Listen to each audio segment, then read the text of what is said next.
Hey folks, it's the Poor Sports Seattle podcast, and it is there's a little bit of a somber tone today. I'm recording this very late. If you're watching it live, it's because you're up at least 10 p.m. The unthinkable happened last night. I was actually I had a comedy show last night at the Tacoma Comedy Club, which was probably a little bit cathartic, a good place to be when the Oklahoma City Thunder, the Zombie Sonics, won their first championship in franchise history. The first championship since they were stolen from the city of Seattle. And I gotta tell you, so there's a part of me that's like, it feels like we're pretty close to getting an expansion team to Seattle. And so part of me is like, I'm not exactly trying to have this fight constantly. Um, I do think that when the Sonics come back, there is going to be some level of just like angry rivalry that they haven't had since. I mean, outside of the Portland Trailblazers, they didn't have a rivalry in my lifetime that was like two sided. I don't. Will it be two sided with Oklahoma City? I'm curious because I don't know that they like. I don't. Oklahoma City does not really have a reason to hate us. Do you know what I mean? Like when I've been to Oklahoma City, I've brought up the Sonics a couple times, and they've booed me, and I'm like, what do you have to boo me for? I didn't steal your team. You stole my team. So, yeah, I guess like for me, uh,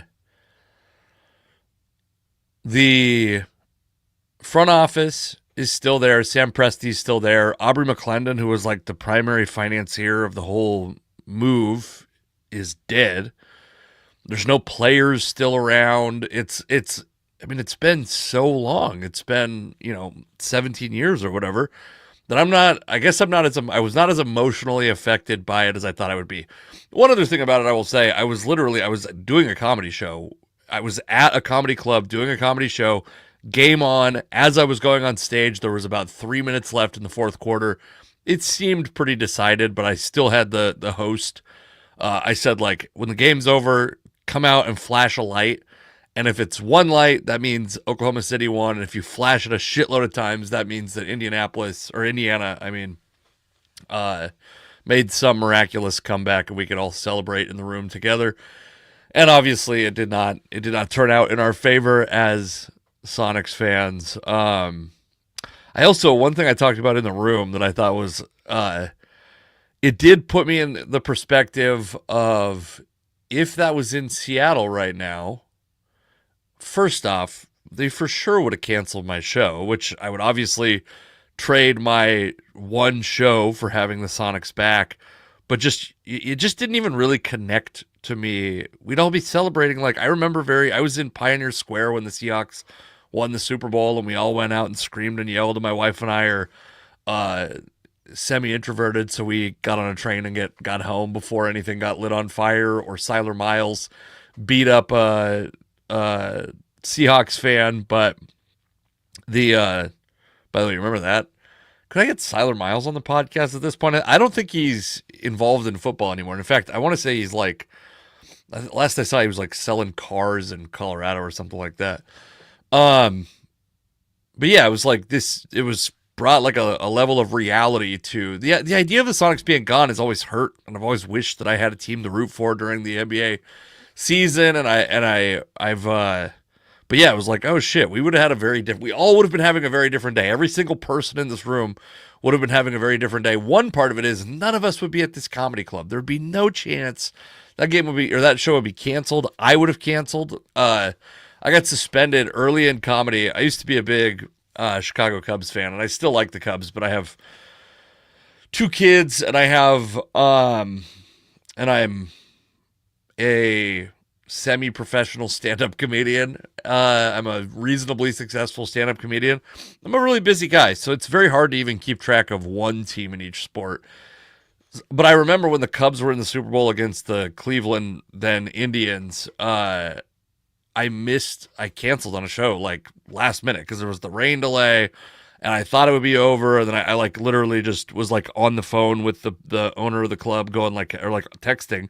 He was watching the game too, but I got suspended from the open mic for missing with no, it was essentially considered a no call, no show, which by the way, totally worth it. Absolutely would do it again to watch the Cubs win the World Series. It was a very exciting moment, but that's all to say, like, yeah, it would have been very exciting. It's also the thing that's frustrating is, and I'm going to turn on my air conditioning. So I thought I could deal with the heat. I'm like a British person. The heat wave starts at 69 degrees here. For me, I got to turn on the air conditioning. Do you see that, by the way? This is this is what you get late at night. And I haven't even been drinking. I'm having blackberry cucumber LaCroix. You say LaCroix, right? You're not a fucking savage that says LaCroix or whatever they. In England, they're like experiencing a generational heat wave, and it's 78 degrees Fahrenheit. When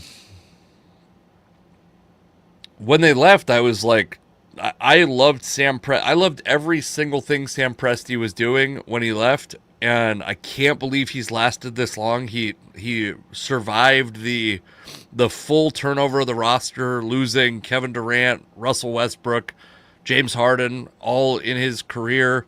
Taking huge setbacks from all those guys, survives and remains the GM, builds again up to this championship caliber team, and built, by the way, just like a way that I would love to see a team built. It's hard to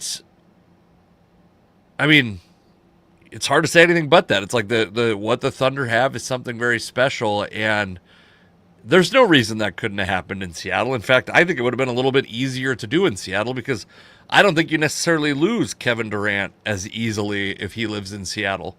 One of the things that they've cited about these guys is Oklahoma City's not a super fun town for those guys to live in, is what they've said. I like Oklahoma City. If I come down and perform there, please come out to the show. But I'm boring. I'm not a 22-year-old NBA player. There's a comedy club there. There's a bar that I like show up to. The staff at the comedy club goes out to, so I'll go out and have like 2 drinks, maybe buy a round of drinks. Probably, I don't know if that's even true. And then I'm out. And I did stay out late one time, and I regretted it. I was like, I gotta get the fuck home. I gotta get back to the hotel. Yeah, so I think Seattle might have been a little easier to keep those guys around. And, yeah, it's just that they have a special thing going. I don't know what to say besides that. It's like Sam Presti's a tremendous GM. The team is built incredibly well. It's hard to not like the players that are on that team, except for the fact that they play for a team that I will despise for the rest of my life because of my loyalty as a Seattle sports fan. Man, seeing Halliburton go down the way that he did, and it kind of felt like what you wonder, of course, is if he had not played in Game 7, which obviously he's going to try his best to play in Game 7. I'm not faulting anybody for him playing in Game 7. Once in a lifetime opportunity to potentially win a championship. Absolutely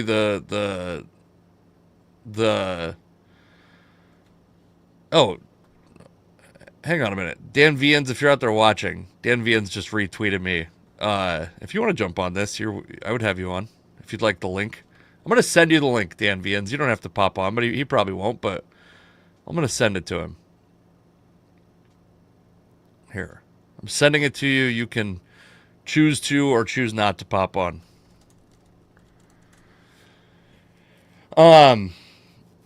Watching Halliburton. Also, I got to say, I've never seen an Achilles tear in that level of slow motion, like 120 frames per second slow motion, where you could like literally see them. You could see like his leg glitch. It was like very upsetting. My Achilles tendon is still tingling. It hurts. I mean, every time I'm walking down the stairs, boy, does it just absolutely my Achilles tendon is just tingling and hoping it doesn't pop.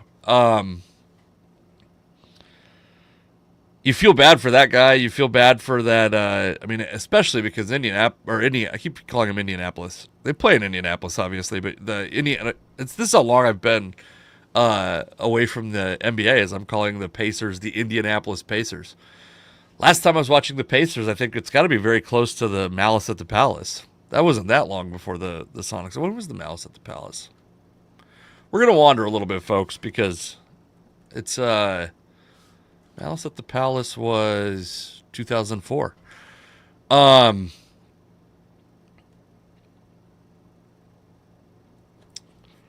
Yeah, I felt bad for Halliburton, and then I don't know. I mean, they winning game one felt like such a big thing. It felt like that's the like foundation that these Cinderella stories are built on.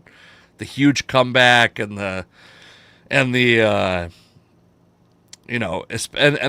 obviously like Halliburton's hurt for for the whole series and is not very productive late in the series, and Indiana still manages to squeeze out game 6, and you had like a little bit of hope.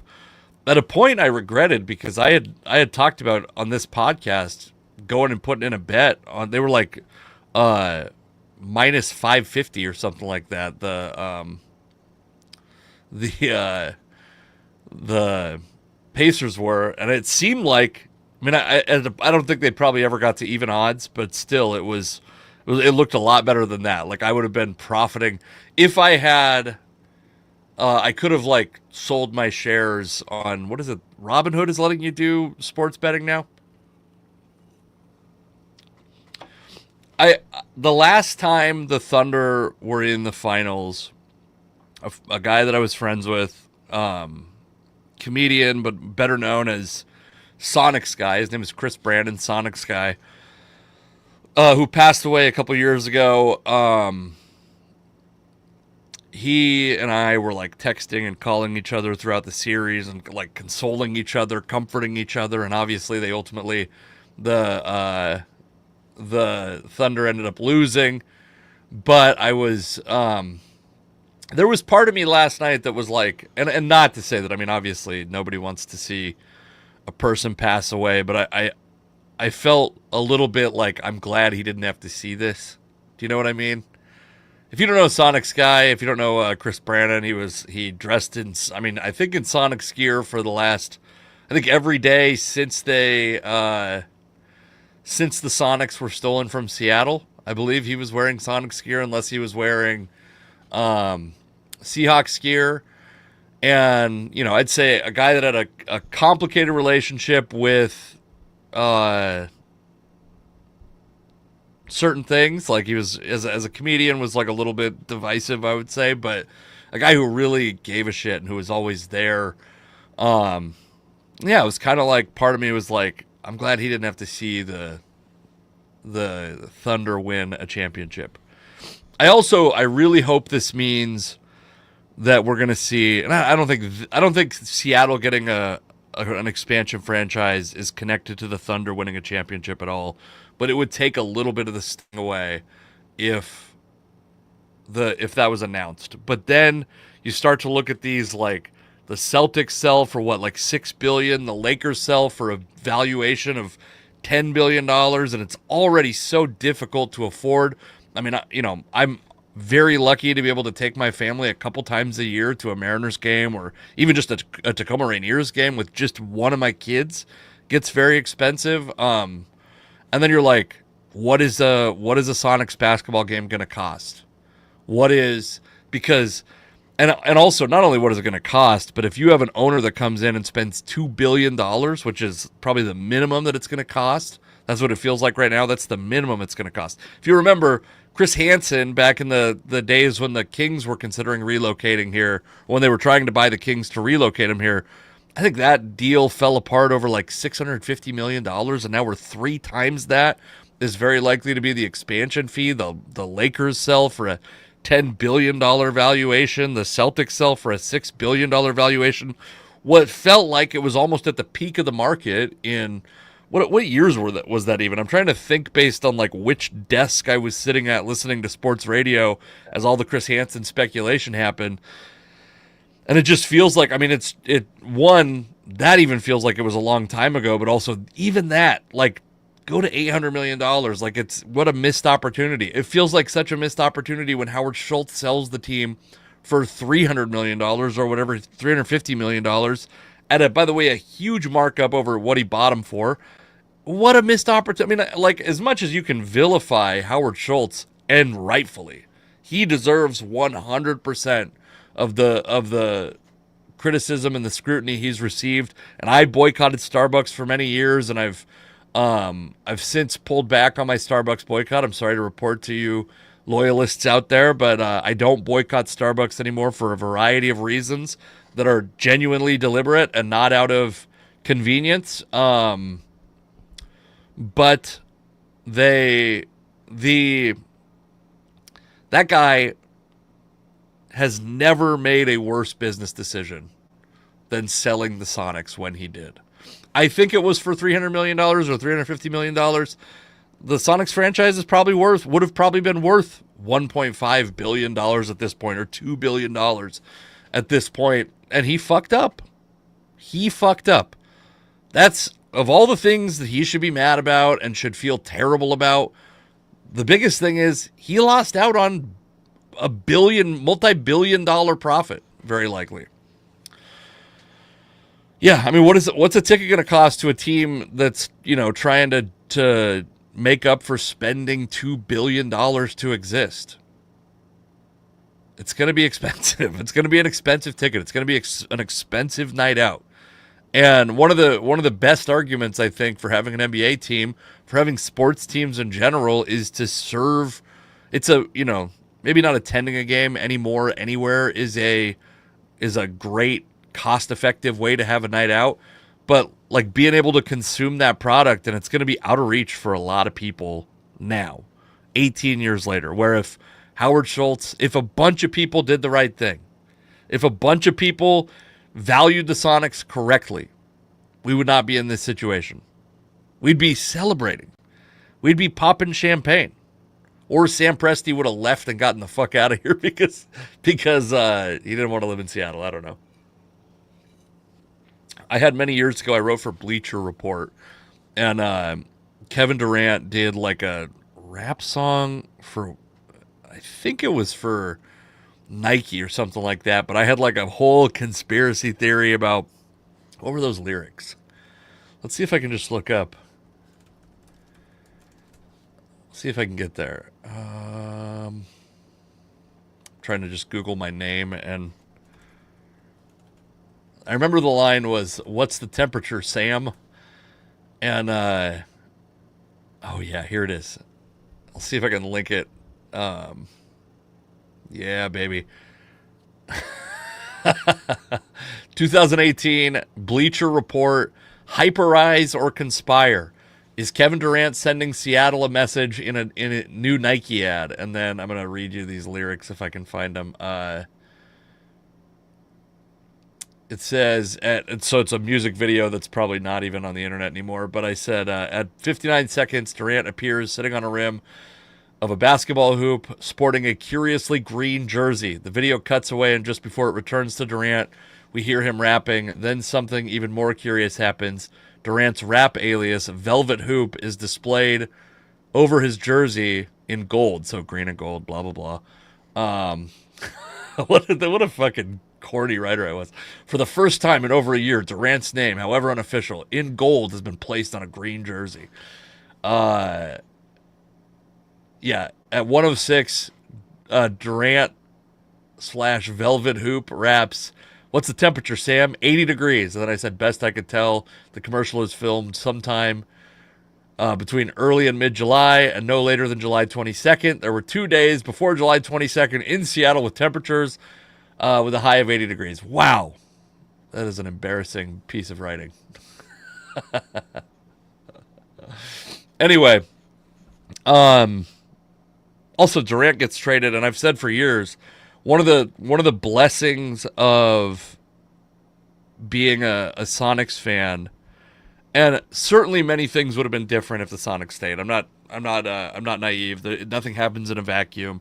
Like I said, maybe if he gets to live in Seattle, maybe he wants to stay with the franchise longer than having to live in Oklahoma City, where I believe it's either explicitly been reported or I've heard murmurs that a lot of those OKC guys at that time just didn't like the nightlife. They weren't having fun. There was nothing fun to do in Oklahoma City. Uh, we never had to see Durant get old enough to become the villain. That like Batman line, the Joker line, where what does he say? Or no, maybe it's the Batman line. I don't know. I'm gonna fuck it up anyway. But it's you either die a hero or live long enough to become a villain. In the sports sense, in the Seattle Supersonic sense, Kevin Durant died a hero. We don't have to ever think about what would have been, the ways that he would have been mercurial and annoying and frustrating in Seattle. We just get to love him unconditionally. And that's, it's not preferred. Certainly I would have rather had the Sonics here, but it is one of the silver linings is I get to just like guilt-free love Kevin Durant, enjoy hearing him talk about stuff, never feel angry when I hear him talk. And then he gets traded to Houston, and I'm hoping Houston wins a championship next year. I hope they unseat the Oklahoma City Thunder. I don't know if I really have anything more to say on this.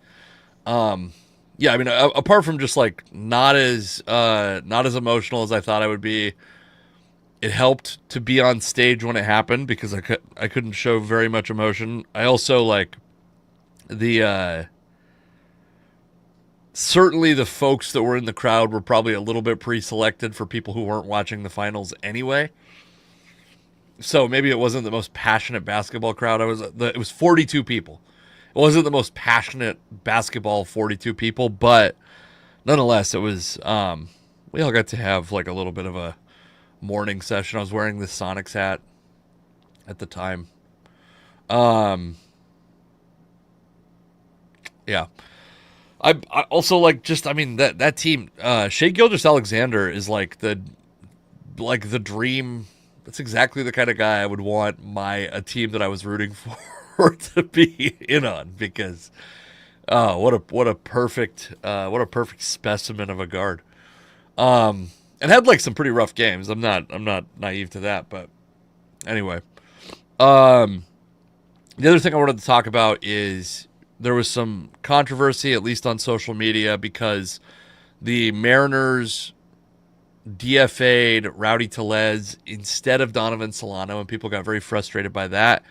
And I understand that because Solano had been struggling, and I will say, like, it is true in the last month. If you want to judge Solano on a calendar and not on plate appearances, yes, in the last month he's been very good. It's I think a total of like less than 40 plate appearances.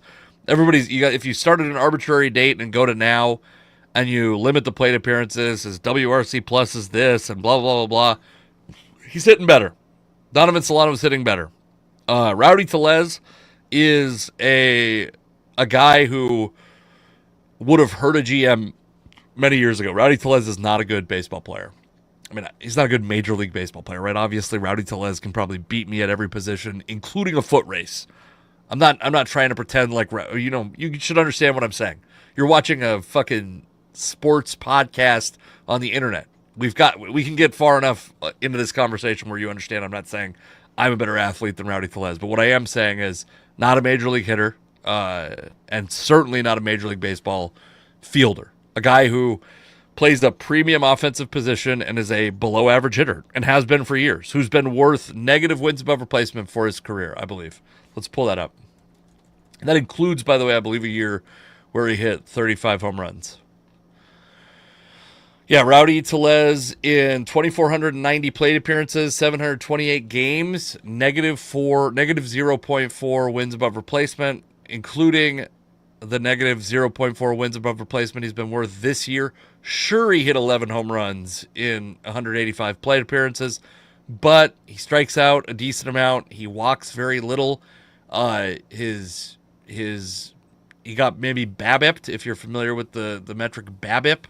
He might have gotten BABIP'd out of some batting average, but not a guy. You can't have a guy with a 92 WRC plus as first base DH only and not be looking for better production. And obviously, Luke Raley comes back, which helps the cause quite a bit. But my argument against being angry that it was Tellez and not Solano. And there's a couple obvious ones. The last month of production is a pretty good one, although I'm not necessarily buying that as that's the new Solano. I don't think Solano is going to be posting like a 200 plus WRC plus the rest of the season. I'm not naive or stupid about that. I guess what I would say is like, yeah, Solano might be the next guy to go. It just doesn't solidify Donovan Solano's spot on this roster. I don't think I'd probably rather see Cole Young and Ben Williamson stick around and struggle than give a bunch of meaningful at bats to Donovan Solano, frankly. Yeah, he could be the next guy out the door. But Tellez was a 1 position / 0 position. I mean, this is like, let's pull up his. I don't know actually know why UZR 150 isn't on Fangraphs right now. I need to figure that out because maybe they're not posting the numbers super early in the season. He's in 393 innings at first base this year. Rowdy Tellez has been worth -5 outs above average. Let's see where that ranks on the leaderboard because it's got to be bad. That's got to be very bad. He's very low defensive value. We're gonna pull up first baseman. Let's get a little fielding action here. So, wow, this is actually really stupid. And we gotta get a. So, come on. Rowdy Tellez has the second worst outs above average number. He actually doesn't technically, he's not qualified. That's why it took me a second to find him. The worst is Luis Arraez. Do my best Dave Sims impression to pronounce his name correctly. Who is a second baseman by trade, who's like, I mean, what a roster problem the Padres created with Arraez. He's played 130 more innings at first base than Tellez has, and can play second base, has versatility. And what is Arraez doing with the bat this year? I bet he's not striking out very much. I mean, God, that's crazy. 1.9% strikeout rate. Only a 98 WRC plus at first base is also bad, by the way. -0.3 wins above replacement. But this is who Rowdy Tellez is keeping company with. A guy who should be playing second base. Does that sound like Donovan Solano to you, by the way? A guy that should be playing second base. A guy that hits for no power. A guy that strikes out very little. And a guy that has some positional versatility at least. How bad was he at second base last year? I see a -18.1 run value for Tellez. Wow, he was... holy shit, he has not played second base all season. He's first base only in San Diego. That's crazy. They're doing the 5'10" first baseman thing in San Diego also. That's crazy. Okay. Anyway, yeah. So my point is yeah.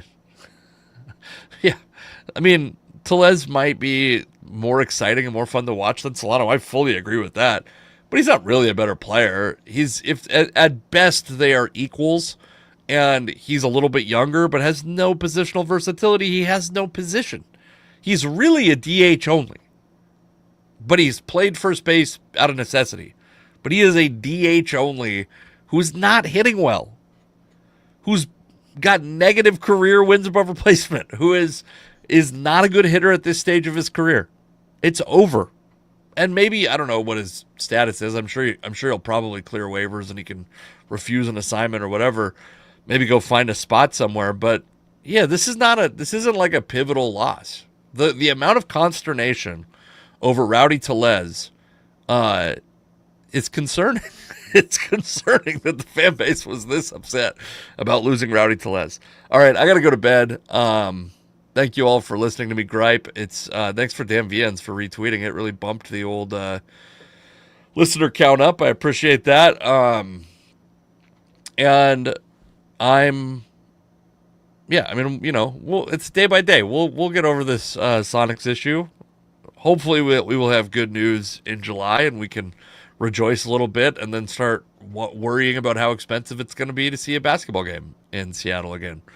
Thank you guys for. I'm hoping it's my youngest daughter's second birthday tomorrow, so I mean everything is getting screwed. So I'm performing at.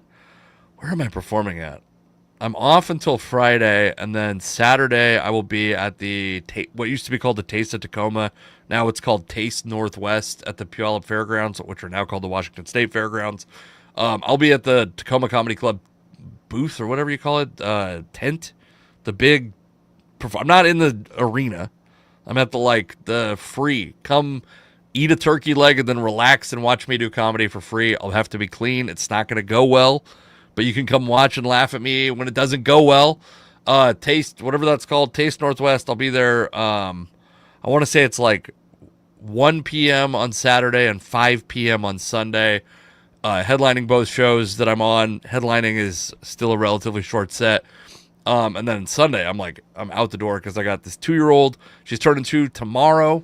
In 90 minutes, this kid turns 2 years old, which is insane. It felt like yesterday that I tore my ACL, and then a couple weeks later had a child, and now we're back. Or now she's 2.